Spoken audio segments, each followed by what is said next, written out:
Hey everyone, this is Pete, and welcome back to Atari A to Z Flashback, a series of explorations of the 150 games that make up Atari Flashback Classics for Nintendo Switch.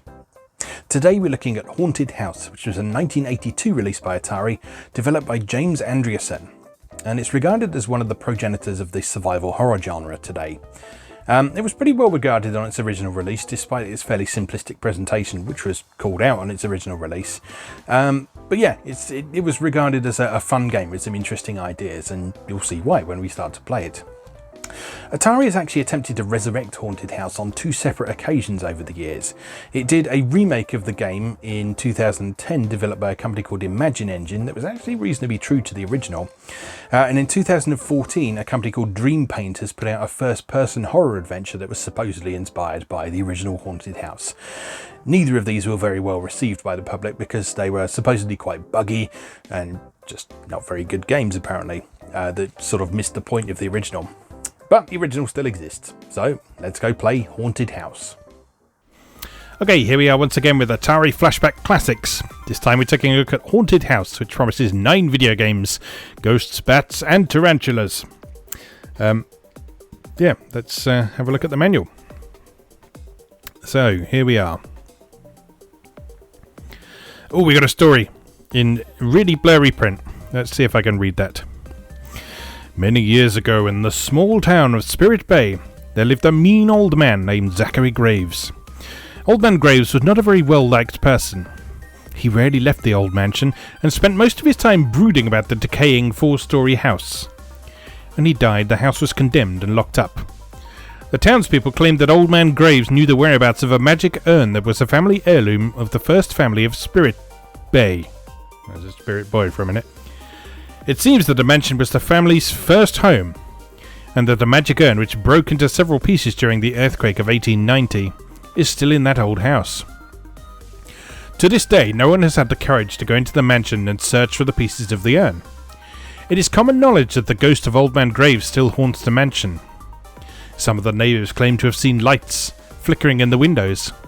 Some say that they have heard eerie sounds, doors slamming, and heavy footsteps. Some even claim to have seen shadows running through the mansion. The mysterious mansion has 24 rooms connected by long corridors and staircases. Some of the rooms have been locked up for over 50 years. There is supposed to be a master key hidden somewhere in the mansion. Without the key, it might be impossible to travel from room to room. There is also an ancient scepter hidden in the mansion. Old Man Graves always carried this scepter. He believed it scared off evil spirits. Now that you know the story, Atari is unlocking the entrance to the haunted house and letting you test your bravery. Do you dare enter the frightening old mansion? If you do, remember to carry matches. The haunted house is very dark. When you are ready to challenge your courage, insert this game program TM cartridge and turn on your Atari Video Computer System TM game to enter the main room on the first floor of the haunted house. Right. So the objective of this game is to find 3 pieces of magic urn and carry them back to the main entrance of the mansion. So it's basically sort of a twist on adventure. But you have a limit on the number of lives you have in this. And also, yeah, there's some different objects and stuff today. You'll see as we play it. Okay, so the main sort of mechanical wrinkle in this is the fact that the whole place is dark, so you have to make use of matches to light up the area around you. You can't see the objects in the rooms without a match glowing around you, and they don't last forever. You don't have I think, do you have a limited number of matches? No, I think you can use as many matches as you want, but it does count how many times you use them. And the aim, obviously, is to try and use as few matches as possible to get through the game. Okay, so the objects you find, the urn is broken into 3 pieces. The urn piece is automatically attached as you find and pick up each piece. Okay, so you find the 3 pieces separately, but when you find another one while you're carrying one, they attach together and become one object. Otherwise, you can only carry one object at once. So the scepter is a magic stick used to make you invisible to all creatures in the mansion. The master key is used in games 3 through 9, which include locked doors. There are doorways. Yes, that makes sense. There are creatures. Tarantulas look like giant hairy spiders. They move slowly around the mansion. If a tarantula touches you, you lose a life unless you are carrying the scepter. Vampire bats fly quickly around the mansion. If touched by a vampire bat, you lose a life unless again you're carrying the scepter. There is one very fast-moving ghost in the mansion. It can move through locked doors and walls to chase you anywhere in the house. If the ghost touches you, you'll get scared to death and lose a life. Carrying the scepter in games 1 through 7 will protect you from the ghost. When any creature enters the room, your lighted match is blown out, but the creature's body glows in the dark. That's helpful to know. Okay, so this is a game designed for you to use sound effects to help you navigate around as well. So, particularly in the higher difficulty game modes, the walls are invisible as well, so you will know when you're bumping into walls and stuff by the sounds that you make. As you go upstairs, the tune plays low musical notes to high notes, and as you go downstairs, the tune plays high notes to low notes. So there's a lot of audible cues you can use in this. So your score is based on the number of matches you use and the number of lives you have at the end of the game. The game ends when you return to the main entrance of the mansion carrying the urn, or when all lives are lost. Matches are counted at the lower left corner of the screen. The first number to appear here is 00. The number then increases by 1 each time you light a match. The lower the number, the better your score. Okay, so the different variations to this one is 9 different challenges you can do. Game 1 is the easiest and game 9 is the hardest. So in game 1, there's lighted walls, no doors, but you do need to light matches to see objects. 3 creatures, 1 bat, 1 tarantula, and 1 ghost try to scare you to death. Okay, well, I haven't played this game a great deal before, so let's just see how we get on with it. So let's just cycle through our options. So game 1, lit walls, no doors. That's dark and no doors. That one is dark and the key's always in the same place. That one's the keys in a random place. This one is the keys in a random place and there's more spiders. This one, there's more spiders and the creatures will chase you. Bat moves objects around like an adventure.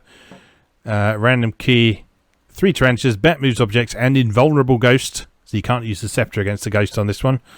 And ultimate haunted house is just everything is death. Alright, well, let's start on the easiest one, just so we can see how this game works. So you start on the floor of the mansion. There's a bat. You press the fire button to light a match. And it flickers around you like that. I've already found part of the urn.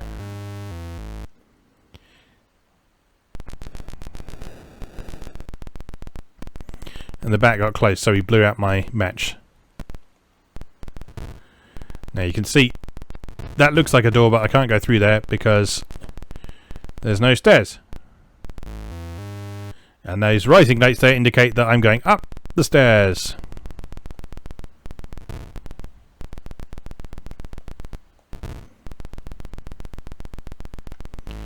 That's more stairs up to the 3rd floor. You should probably search the 2nd floor a bit more first. Oh no! I've been got! Right, there's another bit there. No, that's the bit I had before. I dropped it, clearly. Anything else on this floor?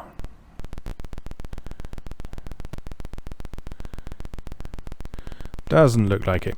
I do love the fact that you represent it's just a pair of eyes in this. That's one thing that the 2010 remake of this game got right. In that when you were in the dark in that game, you were just a floating pair of eyes again. But when you put a match on in that version of the game, you would actually see sort of a full, properly rendered character. No, I want to go up to the 4th floor. No, that's a spider! I've been got by a big hairy spider. Give me the stuff. Where is all the stuff?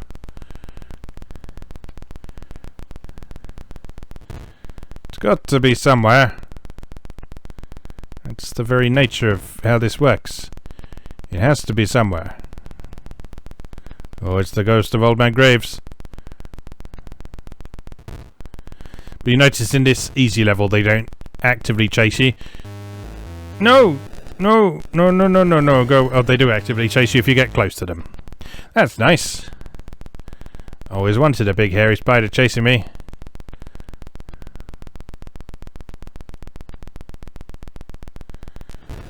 2600 sprite flicker. Can't possibly have more than 3 objects on screen at once, can we? No, that's getting outrageous.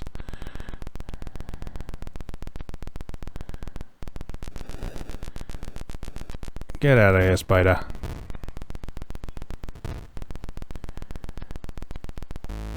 There's nothing on this floor. Must be something on this floor then. I'm sure I searched this place though. Maybe all the stuff's on the first floor. That'd be awkward, wouldn't it?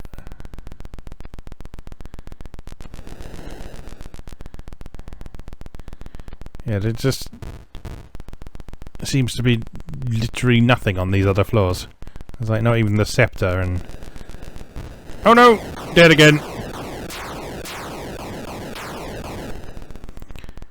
Right. Back to the first floor it is. Well, there's the scepter. They're all going to be on this sodding floor, aren't they? Except there's just monsters everywhere, so I can't achieve anything. Go away! Actually, can you kill them with the scepter? No, they just don't kill you.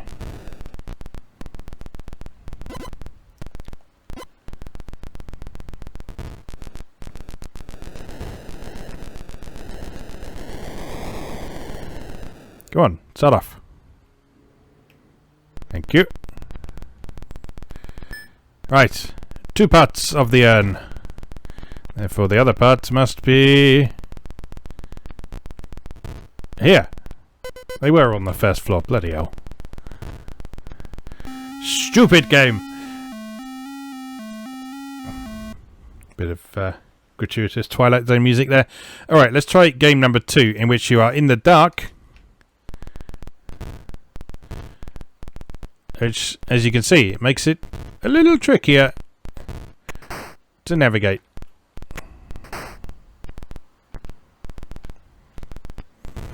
The actual layout of the mansion is the same though, so once you've learned the layout in that first game, you can search around fairly methodically. That noise you're hearing there is me going through a door.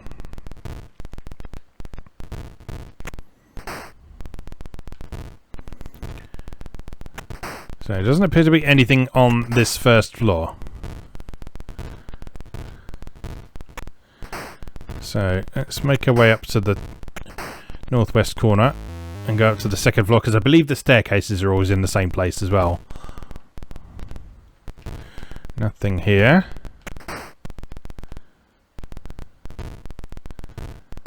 Nothing here.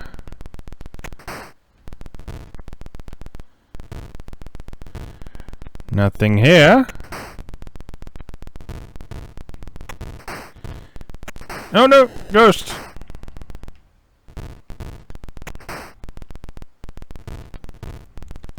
Nothing here either. Oh no, no, no, no, no, go away. No, no. I said go away, ghost man. No one likes you, old man Graves. Right, doesn't appear to be anything on that floor, so if we go up here, should take us to floor 3.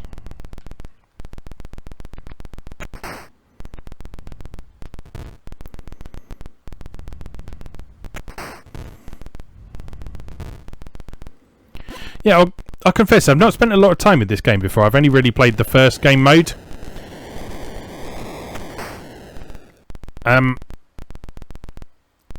But I'm actually finding myself quite engrossed by this. The sort of stumbling around in the dark aspect is really nicely handled, I think. Considering the limitations of the hardware that we're working with here. Doesn't appear to be anything on this floor either, but we have got the scepter, so we are safe from monsters for the minute. Alright, so there's one bit of the urn in the southeast room. Let's go and scout out the others first.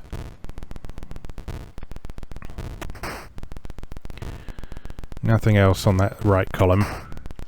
Another one in the northwest room. And the last one right there.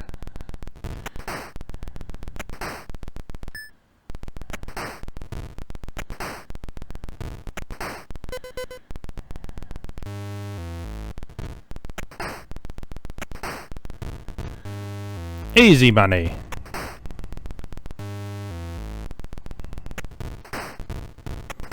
And then all you have to do is get out, and you're done. I am the king of the haunted house. Right. Let's try in the dark. We have a key this time, but the key is always in the same place. In fact, it's right in front of you right at the start, making it completely pointless. All the other objects are randomized.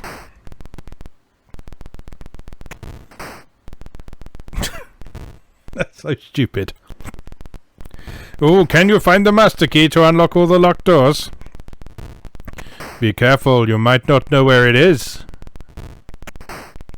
No, it's right there, mate. It's right in front of me. It's literally right in front of me as I start. Oh, but it might not be. It might not be. Are you sure that's really the key and not a face-eating spider? There's a bit of the urn. Oh, you can't carry the urn and the key at the same time. That's interesting.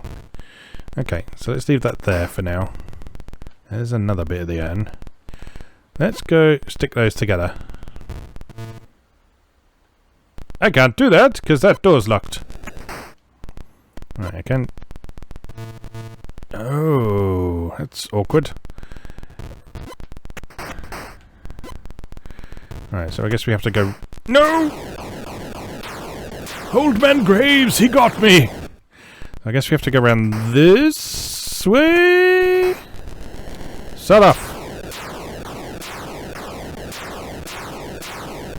Right, if I pick up this. Nope.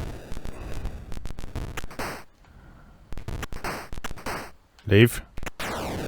That's the thing that doors are for. You can't see the monsters that are on the other side of them. I'll just sit here. Dum-de-dum-de-dum.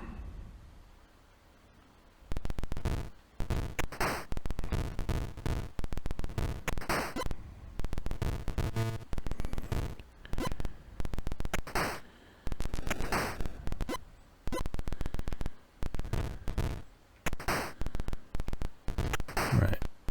Go through this door, because that one's not locked. There we go. Okay, so I can take that. Go around this way.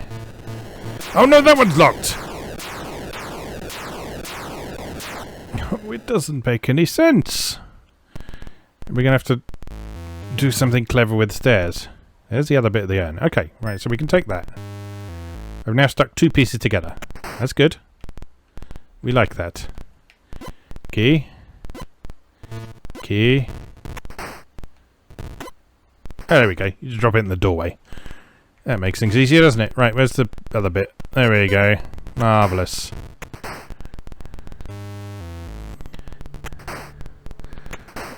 So many Atari 2600 games are about abuse of game mechanics. Right, let's try it with the random key. So no longer is the key directly in front of you when you start. But instead, it is in a random place. Evidently not on this floor then. Okay, up we go.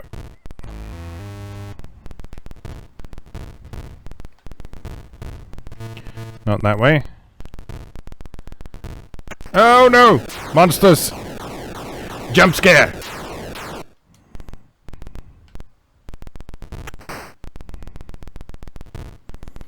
Where is the key? Not on this floor, I guess. On this floor. Not there. Can't go through there. I can get eaten by a ghost, though. They're really difficult to avoid. Anything up here? Over here? No.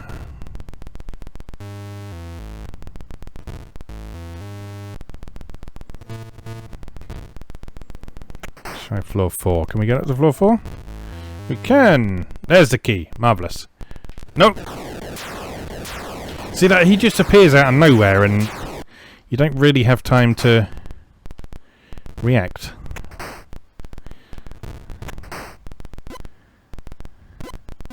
Unless you have the scepter, of course. Where did I drop the key after that? There we go. Right, now where's all the bloody urn pieces? There's one.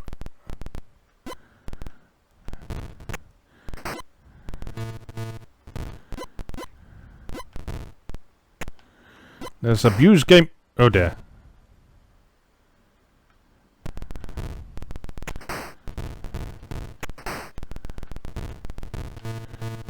Uh-oh. Uh-oh. I might have fucked myself.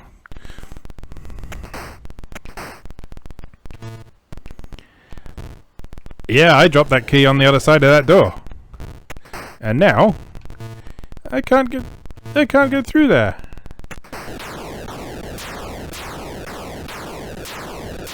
So that's fun. Can we go down and get back up a different way, I wonder? Can we go... No, that's down. That's not a staircase. I don't have time for you now, old man Graves. That is also down. Another piece of urn there, though. That's locked. That is locked.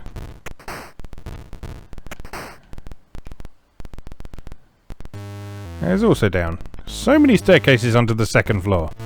Yeah, I fucked myself. Right, okay. Let's try something else then. Random key, 3 tarantulas. Ready, begin. There's one of the 3 tarantulas. And a locked door. Hooray. Oh my god, they're all locked. You get out of here, Mr. Spider. And you, Mr. Bat.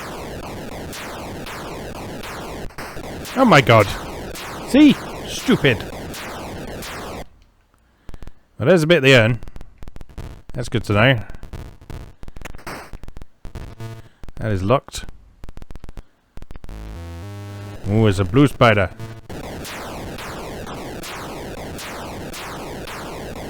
Very difficult to avoid blue spider.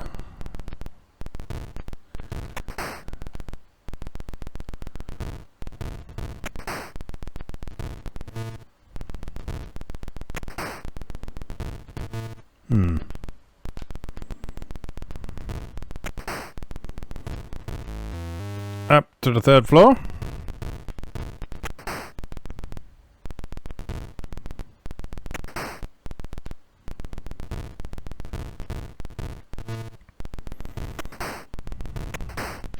There's a bit of urn. Ow! That would be a horrible way to enter a room, wouldn't it? Let's walk in and get assaulted by a giant spider. Right, let's take that. Oh. They're following me. They're not supposed to do that until the higher levels. Right, there was another bit of urn on the 1st floor, I think.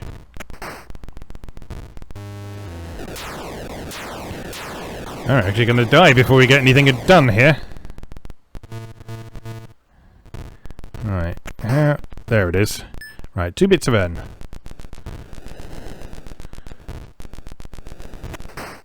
And an inescapable tarantula. Can I drop those there? I can drop those there. That makes sense.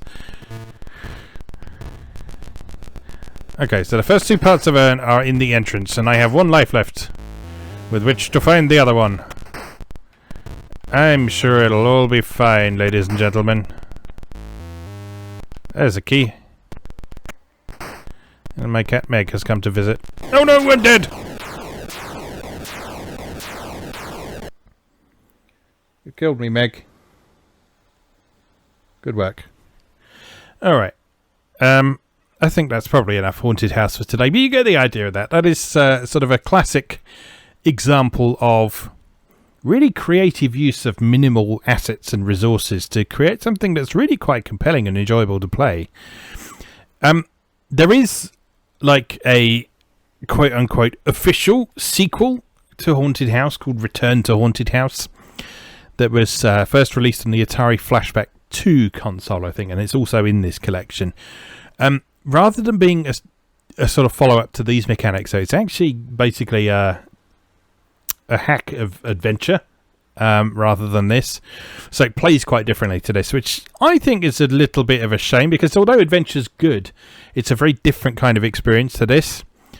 So it might have been nice to see this developed into something, I don't know, a little bit more substantial. They could have used some of the ideas from Dark Caverns, for example, which is not on this collection, but like using the map system of Dark Caverns combined with like the darkness system and the item manipulation of this would have been really cool. But anyway, I haven't played Return to Haunted House a great deal, but so I may be talking rubbish here. It may be an excellent sort of adaptation of the adventure formula, but I can't really say until we give it a try for ourselves, and it's a fair way off yet. We have all the real sports games to get through before that. That's going to be a fun couple of months.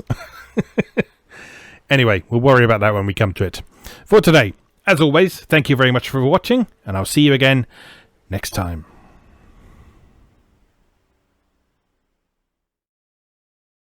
Thanks for watching. If you enjoyed this video, please help out the channel by leaving a like or a comment and subscribing. New episodes of Atari A to Z are on Tuesdays and Atari ST A to Z on Thursdays. Check out atariatoz.wordpress.com for a full archive. Do please also check out my other projects moegamer.net, where I explore Japanese and Japanese-inspired games from yesterday and today, and videopackgames.wordpress.com, which aims to catalogue the small but well-formed library of the Philips G7000 Videopack computer, also known as the Magnavox Odyssey 2. You can also support my work on Patreon or buy me a coffee. You can find links to do both down in the video description. Thanks again, and I'll see you next time.